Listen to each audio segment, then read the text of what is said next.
My name is Bob Brenly. I'm the Managing Regional Director for Natixis. I live right here in Midlothian, and my territory is the entire state of Virginia, so it's a pleasure to be back here at the Omni. When you hear the name Natixis, I want you to think of our nickname on the street is a name behind the names. And that's because we own 15 affiliate money managers, and if you add up all our assets, U.S. and globally, we're $1.5 trillion in assets. But what makes our firm truly unique is that all our affiliates are independent of one another. And there's some you're probably very familiar with. How many here have heard of Oakmark Family Funds, right? The famous Bill Nygren. They're out of Chicago. Loomis Sales, we have a fixed income. It's having their 100th year anniversary this year, and they have a phenomenal growth, large cap growth strategy as well. They're out of Boston. AIA, Active Index Advisors, is our direct indexing affiliate out of California. And then today we're going to hear from our affiliate in Cincinnati, which is Gateway Securities, and they're almost 50 years old as well. So today's subject is single stock risk management and extension strategies. And I think it's probably very timely, being the markets, how we had three tremendous years of markets, especially if you're a technology, investors. And I think the timing is perfect. And I'll give you an example. We had a doctor, 60 years old, 2.5 years ago, put $1 million in Palantir stock. That stock today is worth over $10 million. And he basically came to us and he said, I can't sleep at night. I'm worried that it's going to go down. I don't want to pay any taxes on it. And I want to let it run if it does appreciate. What can you do for us? And we gave him, a couple solutions that, our speaker will talk to you today. So our speaker is the client portfolio manager for Gateway, Joe Ferrara. He started out as a sell side trader on the New York Stock Exchange back in the 80s. Then he did some in institutional consulting work for Wellington. And then when he came to Natixis, he was on what's called an investment committee, which is a 10-member team which supports our 4 PMs who run our hybrid models. So anything from market outlook to trends to sectors, what ETFs are cheap, not cheap, et cetera. Okay. So in 1 minute, I'll introduce Joe, but just a couple housekeeping things. With compliance, how it is today, I'm going to send around a sign-in sheet, so if you can please print your name for me, because we have to hand that in, obviously, with the receipt. And in your folders, you have my card. If you want a copy of the presentation or any questions or anything following up, please feel free to reach me. Okay. So with that, I'm very proud to introduce Mr. Joe Ferrara.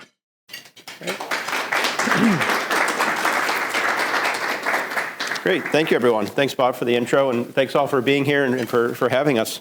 As Bob mentioned, my name's Joe Ferrara. I work for Gateway Investment Advisors. We're based in Cincinnati, Ohio, and actually next year is our 50th anniversary. So been around for, through quite a few different market cycles and market environments. And, largely we always say our kind of 2 areas of expertise, or certainly our little corner of the investment universe, first is quantitative equity portfolio management, and then second is active derivative trading.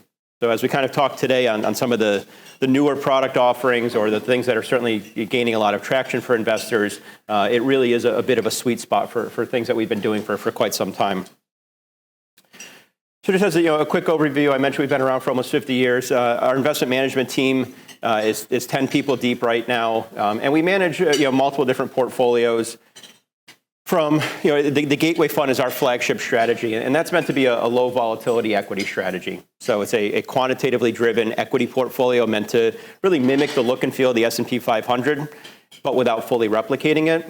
And then we write calls on S&P 500 index options as well as purchase puts in conjunction with that equity portfolio, which in combination is meant to provide that low volatility profile. So, typically, either mathematically speaking or kind of market driven, it's not going to be that portfolio that's meant to hit home runs. It's gaining walks and picking up those singles, if you will.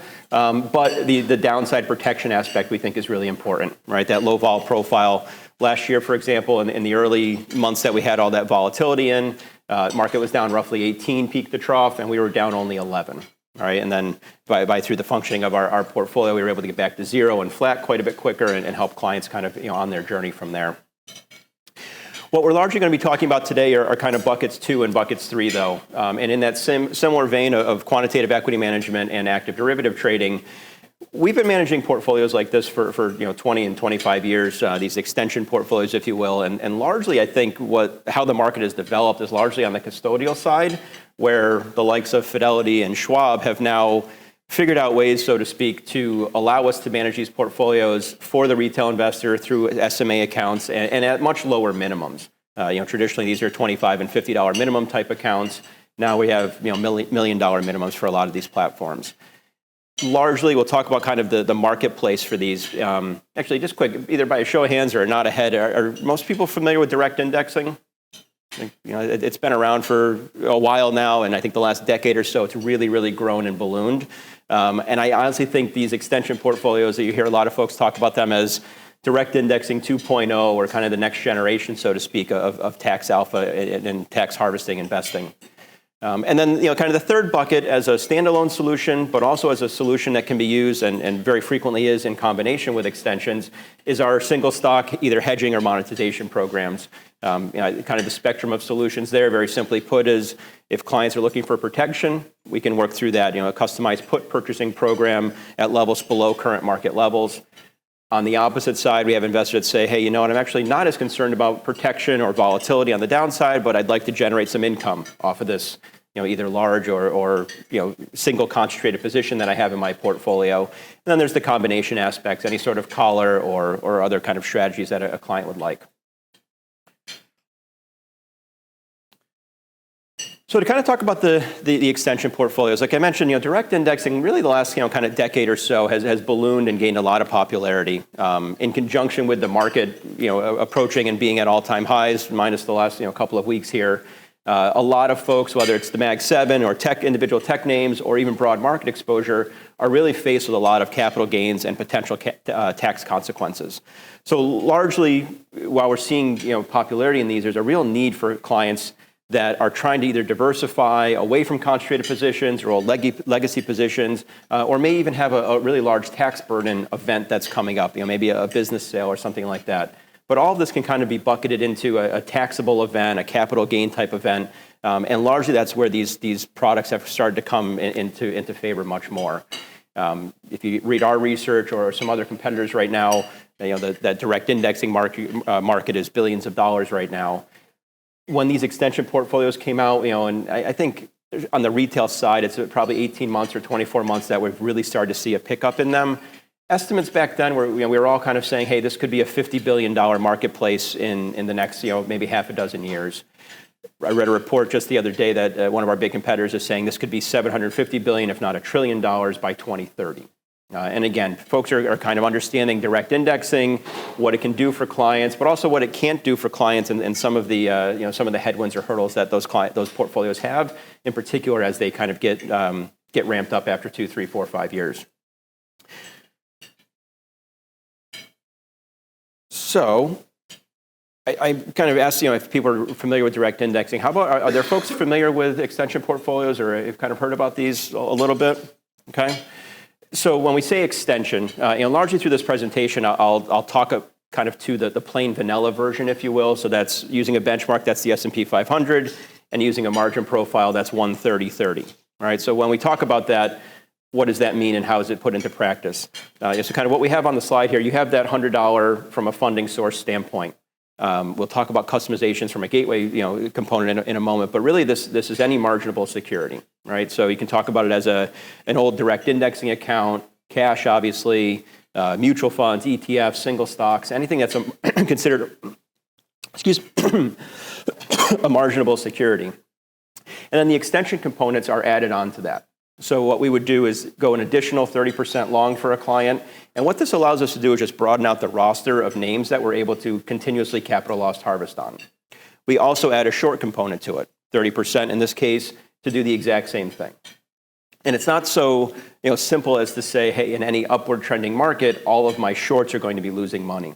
It's going to be a very fluid conversation and situation for us to trade and rebalance these accounts, focusing on the tax alpha component. I think last year's a really good example of this. Market was up, pretty strong double digits, 25%. But if you look at the S&P 500, roughly 65% of the names had positive performance, and roughly 35% had negative performance. I heard a report about Nike yesterday. Nike was down about 25% last year, right? So if we're able to tax loss harvest that name for clients on a continuous basis, we're able to add that significant tax alpha component while maintaining market exposure and, depending on what the funding source is, either a benchmark focused way or a more concentrated way. So I've brought up direct indexing a few times, right? And we'll do this on an absolute basis as well as a relative basis. First, I'll start on the right-hand side, right? So kind of the absolute basis, these tax alpha extension portfolios. Well, what can they do and what can they achieve for clients? Depending on how the account is funded, typically the first couple of years we're able to capital loss harvest to I don't want to say an extreme degree, but to a greater extent. For a traditional 130/30 account, and this is based on 25 years of empirical data, so obviously we're at the mercy of what the market does at any point in time from a funding standpoint, but really you're able to generate significant capital losses in those early years. Years 1, 2, and 3, for example, we're able to generate really significant capital losses. And then from there, as cost basis comes up to more normal market levels or current market levels, that capital loss harvesting does decrease a little bit, but on average, you're looking at almost 8% per year of capital loss harvesting. And again, this is for that 130/30 profile. I'll show in a moment. As you take on more margin for clients, you're able to generate more capital losses, more of that tax alpha, or obviously as you do less, you can bring it down from there. But on a comparative basis, when you talk to direct indexing, which is on the left-hand side, this is a much more interesting picture, and I think this is an issue that a lot of advisors and clients are faced with now. When you originally funded that direct indexing account, depending on how you did so, the first year or two, you're able to generate pretty nice capital losses, right? And that obviously helps the client if they're trying to diversify or do something in that year. But largely, as you kind of catch stride, if you will, in years 3, 4, 5, and onward, the ability to tax loss harvest gets very, very diminished. And in fact, when you get out kind of the years 8, 9, and 10, it's kind of 1 to 2% in some instances. So the benefit of these strategies, these extension portfolios, are greater tax advantage, greater tax loss harvesting, as well as a more evergreen approach to it. What I kind of mentioned about on the margin level side, just as a kind of a quick example, and again, this is historically based and tax based on empirical data. What we show on that leftmost column are different levels of leverage, right? So 130/30, like I mentioned, is kind of a very traditional model, almost plain vanilla version right now. We have clients that we manage 300, 200 portfolios for that are trying to have extreme capital loss harvesting for a couple of years with the intention to kind of pull it back. But largely what the data in this chart shows is cumulative tax losses over time, right? And to be honest, the biggest kind of feedback I get on this slide is that 15% for long only, which is a direct indexing account. Most people say, hey, I've never had that, never seen that in the first year. But again, this is just historical data.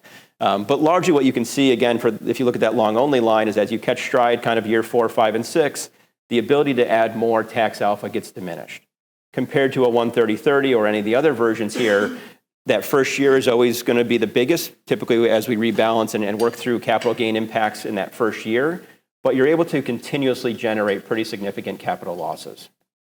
I like these slides when I talk to clients a lot or when advisors talk to the end clients. We'll talk about some applications in a moment, but one of them that's not extremely common, but we have quite a few clients that have approached us with these scenarios will say, hey, I'm actually selling a business in 5 years. And I know in 5 years' time I'm going to get a check for $10 million. I have maybe $5 million today in order to fund an extension account. How can I maximize that tax loss? Or is there a level of tax margin that I can achieve or that I can look to now to help achieve that close to 100% capital gain or tax alpha, component to help offset that event in 5 years, right? So in that instance, we'll look at 175/75. I get close to 100, right? Just a slightly over 100% of my initial funding source in tax alpha. Typically when that happens, the event happens, the client sells their business. Capital losses, this tax alpha that we're talking about, just like direct indexing, it doesn't expire, and it's also transferable. All right, so you can offset capital gains elsewhere in your portfolio or these large events that they might have. And like I said, they don't expire, so you can bank them up over time. Let me pause there quick if there's a question or two. I don't mean to be just rambling up here either. Can they offset income also? Yes. There are some stipulations with IRS code that it can't offset all kinds of income. I think rental income, for example, has some quirks to it, but it can help offset income. Mm-hmm. Just to mention, we have some accounts that they start at like 170, higher up on the leverage to get the maximum losses, and then 2-3 years down, they bring it down to maybe 130. So you can adjust that. You're holding all the gains in the portfolio, not realizing this? Typically, yes. And it depends on the application. Can I come back to that? Is that okay? We're going to talk about some applications and we kind of walk through a little bit of that.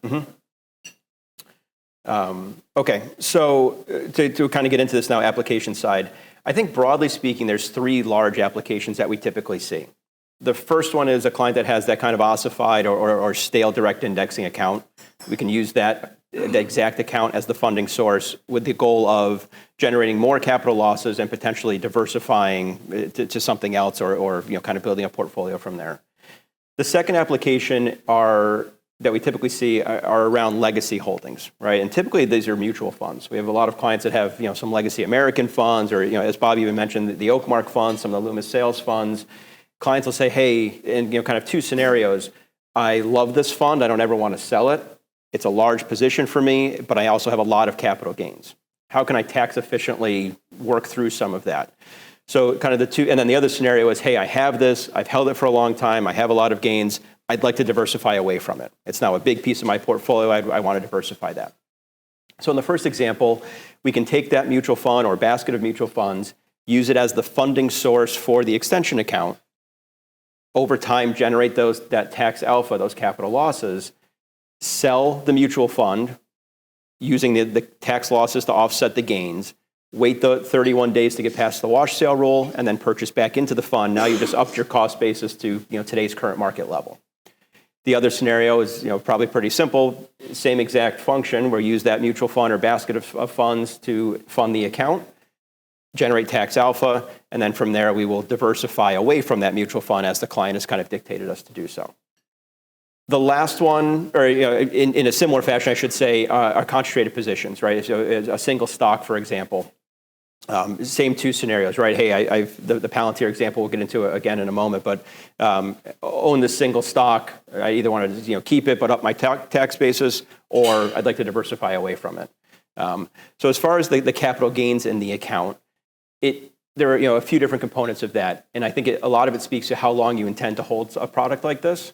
So if the goal is to have a well-diversified portfolio, we can customize mandates to any benchmark the client would like. As I've kind of mentioned today, the plain vanilla is an S&P 500 account.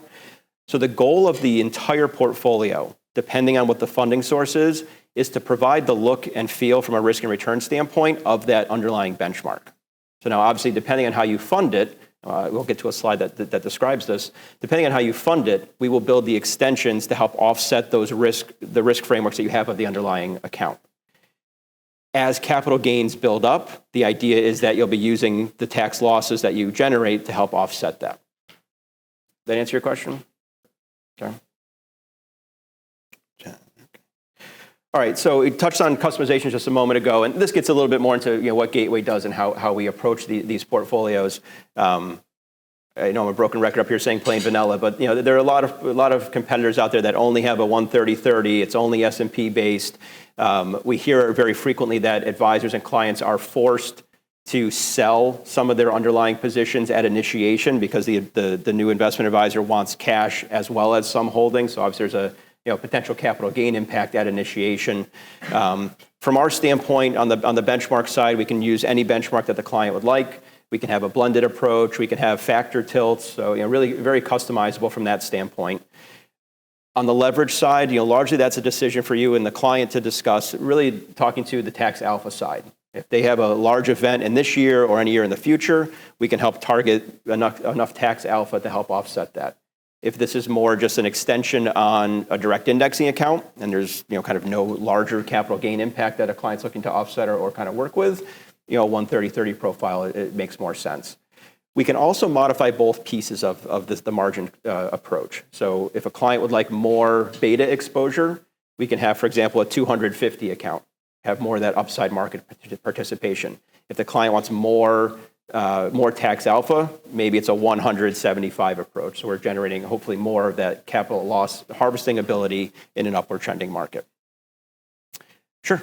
Not for now, but if along the way you can discuss, I seem to recall like in 2010 there was a flash crash, and that caused some difficulty for strategies of this broad category and kind of a clearing of the decks.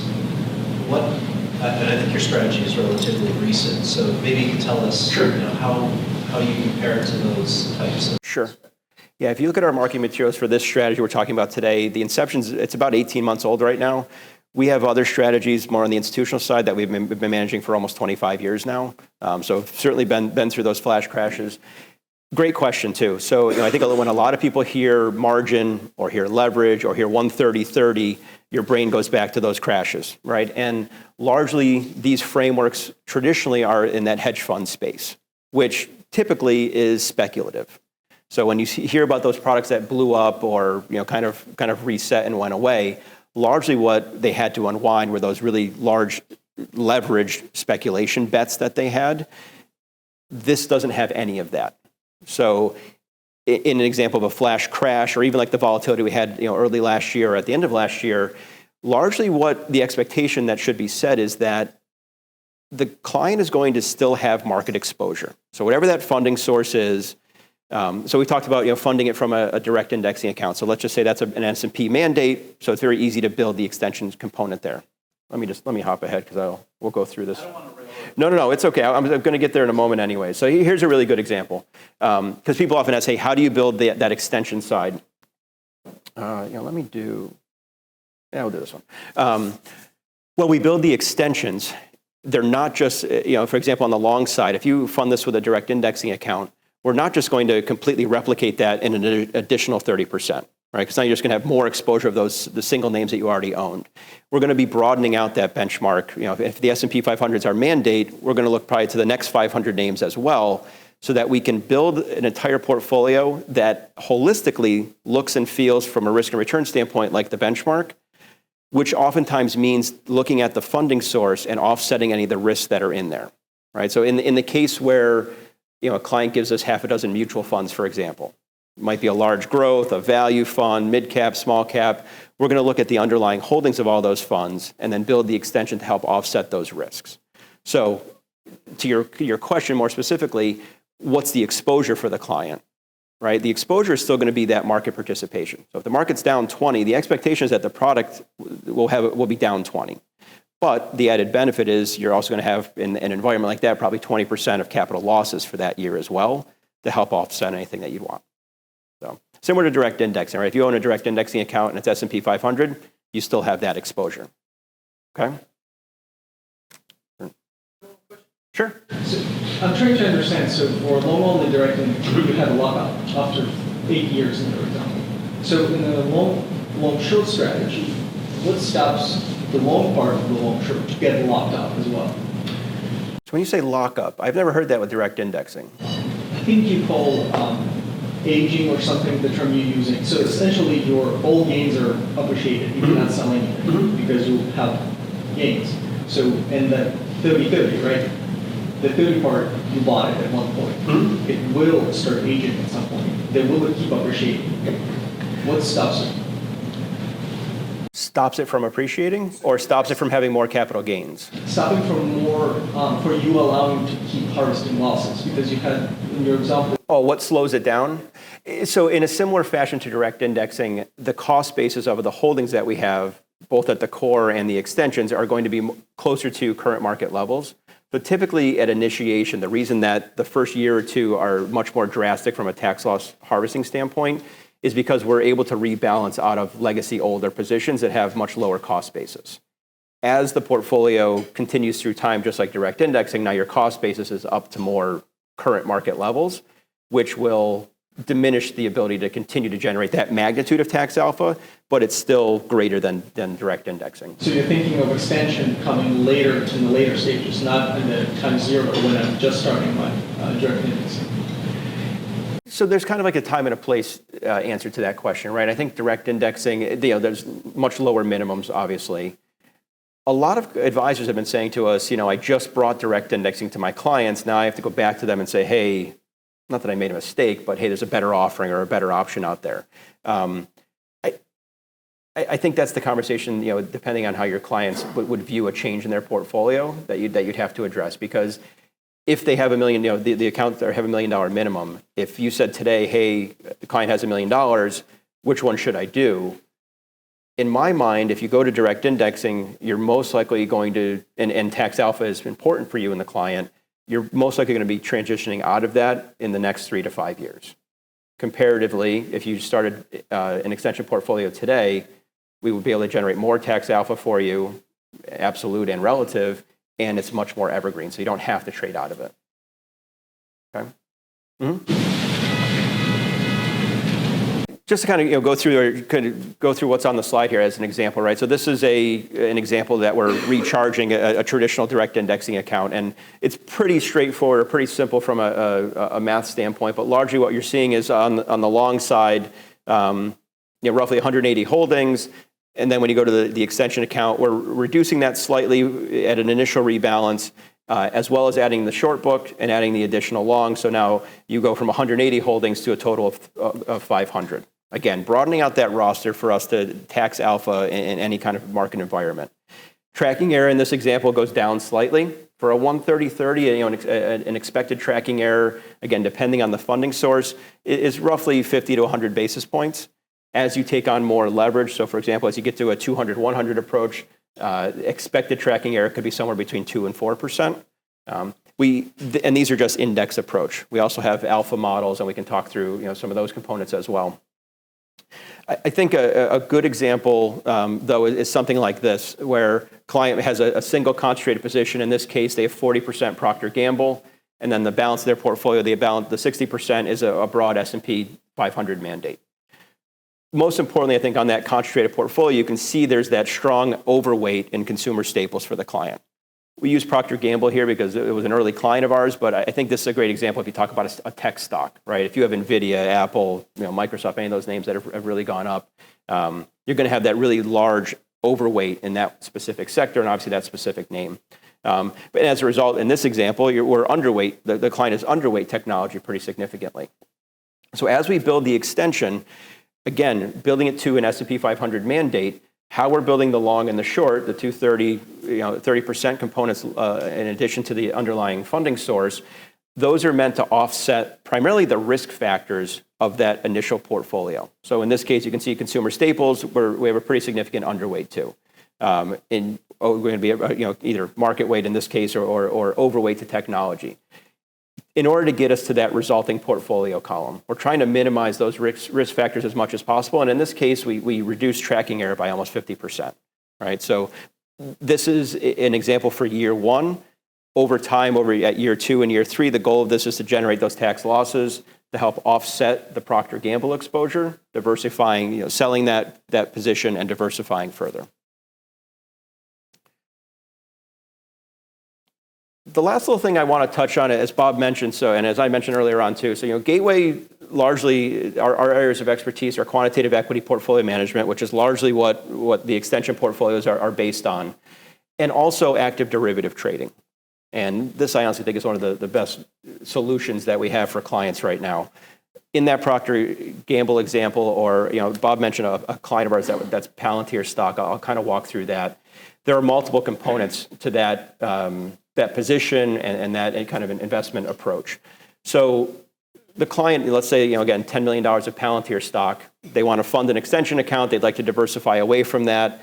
This gentleman him and his wife came to us and said, I think if I can diversify roughly 10% per year, that would be helpful. And I'm going to just go into a broad S&P 500 mandate. They're both still working and have some other obligations. But the more important consideration for this client was, and he said to us very honestly, I lose sleep every single night that I have this $10 million position in one single stock. It's more money than I've ever had. If I wake up and it's down 20, 30%, it's going to be a big day in my life, and not in a good sense. So how can you help that? How can we kind of build some risk framework around that? So on the active derivative trading side, we have a kind of a suite of solutions that typically spans, I mentioned this before, anything from providing protection on kind of the downside of the market, if you will, to generating income on that upside, and then really any combination in between. So with this client, we kind of worked with him and said, okay, at what levels do you really say you lose sleep or really start to get nervous? And what we wound up doing was purchasing put options on half the portfolio at around 20% below the market. And then we had a laddered approach down to 25 and 30% as well. But there's also a cost to that, right? You're buying insurance, you're buying protection, there's a cost to that. We can help offset that cost by having a covered call approach. And then when you put it together, it's a collared program, right? So we're selling calls for the client 15 and 20% above current market levels, generating that positive cash flow, which help offset the cost of the put purchasing program. And it also generates an additional about 2% a year for the client, which helps offset the cost of really this whole portfolio. We can do that all in one single SMA account in conjunction with the extension portfolio, working with you all as advisors and the clients to say, okay, here's a holistic solution. We can help either provide risk management on the downside or monetization for that single stock position, help you diversify away from it in a very tax efficient way. So that's kind of the holistic solution that we're seeing a lot of attention to and a lot of traction on. Any questions? Anything else I can help with? On the extension strategy, what happens if you exit the strategy? Sure. A few years ago? Sure. So timing is the biggest component to that question. In order to exit it, how kind of the process would go is we would have to unwind the margin component, so the additional longs and the shorts. Depending on how much margin the client has and how long they've been invested in the account could dictate how long that might take. For 130-30, anywhere between 1 and 10 years, it might take 2 weeks to a month or so. Obviously, it's the client's money. It's an SMA, so it's they own the custody agreement. They can have it tomorrow if they'd like, but they may have more capital gain impacts if we don't have a little bit more time to unwind the margin component. The more margin client takes on, typically it takes us a little bit longer to do so. Right, so we've done some research on this, and for example, a 200-100 account that's 15 years old, it might take us upwards of 9 months to a year to unwind that in the most tax-efficient way. If a client says, hey, when I say most tax-efficient way, that's no capital gain impact. If the client has been in a 200-100 for 15 years and they have a massive capital gain or tax loss bank built up, and they say, you know what, sell it, I'm going to use this to offset it, and they're okay with that, then it can be done much quicker. Okay. Can you talk a little bit about different, someone else? Okay, go ahead. Okay. Can you talk a little bit about different funding sources? Like, Sure. what if someone's selling a piece of real estate and they have a large capital gain? Like, what could this solve? Sure, so it's kind of two questions there. So from a funding source standpoint, and again, I think this is a really great value proposition from Gateway because a lot of others are a bit stricter with this. We can take in any marginable security. So that's cash, single stocks, basket of stocks, ETFs, mutual funds. We can take in fixed income mutual funds. Largely, we can't take in individual single bonds. Those aren't marginable. We can't take a piece of real estate as the marginable asset, right? But in that instance, if the client could fund this with something else, letting us know, hey, I have this, I'm selling a building, I'm having this capital gain impact, we can work towards a tax alpha goal there. Okay? How do margin rates impact your strategy? Sure. I would think in a high rate environment, it's pretty tough. So let's see, I'll do this one. So largely how margin rates impact our strategies is the margin rate that the client would have to pay to borrow, right? So if you think about the 130-30 or any of these approaches, you have to borrow an additional 30% of that underlying asset, pay a rate plus a spread. But on the short side, you're receiving that rebate plus a spread. So usually it's just that difference in spread that the client would be in charge of, or would be liable for. This is largely working with Fidelity and Schwab and some of our other providers. Largely the rates are roughly the amount of leverage you take on in basis point form. So for a 130-30, the margin rate's about 30 basis points. For a 145-45, it's about 45 basis points. If the client itemizes interest and interest expense on their tax forms, it can actually be reduced on an after-tax basis. So for a 130-30, it's about 18 basis points. So the client would be in charge of paying that, in addition to an active management fee. But largely, as if rates were to fluctuate up and down, the fee wouldn't fluctuate that much because, again, it'll be both of these rates would be Fed funds plus or minus that spread. So as long as the spread doesn't increase as well as the Fed funds rate, these should stay pretty consistent.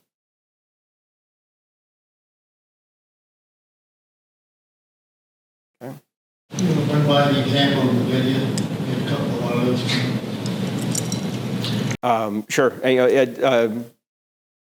I think largely with NVIDIA, it's very similar to Palantir, right? We've had clients that have come in and said they have these large positions, large exposures, and then both sides where we really get kind of customized solutions. People say, hey, I'm looking to diversify away from NVIDIA, so generate capital losses to help sell and then diversify into a broader portfolio, or vice versa, hey, I love this stock, I don't ever want to sell it, generate capital losses, help diversify the position from a cost basis standpoint, just making sure that we're beyond the watch sale rules. So the tech names, the Mag 7s are the most common. When we talk about the single stock approach, so that hedging and monetization side, largely the biggest consideration is how active and how deep the derivative market is. We take a very, very active approach. There's a couple other competitors in this space, and from what we hear from both clients and prospects, the competitive approach is much more set it and forget it, very passive, which brings in a very, very big risk, right? In particular, if you have a call selling approach and the stock that you own appreciates significantly, the client could be on the hook now to have to deliver that stock, right? So the client was trying, the initial goal was to generate some income. Now they have to sell a position, have a capital gain impact, and they're not able to generate that income anymore. I can firmly say we've been in that retail business for about 15 years now. We've never had an instance where a client had stock called away from them, largely because it's an active approach, it's actively monitored, and we're always going to be diversifying exposures to the sense of different strike prices and different expiration dates. Obviously, the normal instances of volatility for any stock are the times the week kind of before and after earnings announcements, but there are always those industry events, those news stories that come out, geopolitical issues that come up. So there's a number of different factors that play into that, and that's why we take a really active approach towards it. Okay. Well, thank you all. I appreciate the time. A couple points just to summarize. I think what makes Gateway a big differential versus our competitors. One, as Joe mentioned, we're the only ones that can do the single stock and the extension strategy in the same account, in one account. Okay, I think that's a big deal. Also, we're one of the only providers that can take mutual funds. So, I run into a lot of advisors that, they had American funds, for all these years and big cap gains, and they don't know what to do with it. So, and we could do proposals and show you hypotheticals and all that, if you're looking to do that with a client. And then again, a new account, right? We don't have to sell anything. A lot of our competitors have to sell, and they create a cap gain, and then it creates a little bit of headache. So, even the mutual funds, we don't have to sell them. If they like it, they can keep them. So again, all right. And I think lastly, Gateway, as you know, they're one of the pioneers, and going back to 70s, almost 50 years, and for over 20 years, been doing the long short strategies in the SMAs. In your handout, you have a Charles Schwab and a Fidelity. I call it a firm profile. And it just kind of gives you, because we have so many affiliate money managers, that kind of gives you what's available on what platform. And Gateway, they have two mutual funds. They have the Gateway Fund and the Gateway Call Premium. The Gateway Fund, basically what we do is we buy a basket of stocks, then we write calls on at the money, and then we take some of that rent money from the calls, and then we buy puts. The puts are 6 to 10% out of the money. Okay. What's important about Gateway is we haven't paid a cap gain in over 20 years. So even though with the option strategy, it's very convenient for clients who are worried about, cap gains and what have you. All right. And then the equity call premium is basically the first two steps we don't do the puts on that strategy. So it's just step 1 and 2 without the puts. Okay. And then lastly, GQI, just want to mention this, is very important. GQI, you have a fact sheet on there. It's an ETF that we brought out from Gateway. If you're doing JEPI of the worlds out there and you're looking for income, it's a great complement to JEPI. I just had some CDs come due and I did 50% in JEPI, 50% in GQI. GQI, we're looking for, about 8 to 12% yield. Right now it's a little over, 9.2, I think, 9.2. But what's important is we write the options on 50% of the portfolio. So we have yield plus 50% upside of the portfolio.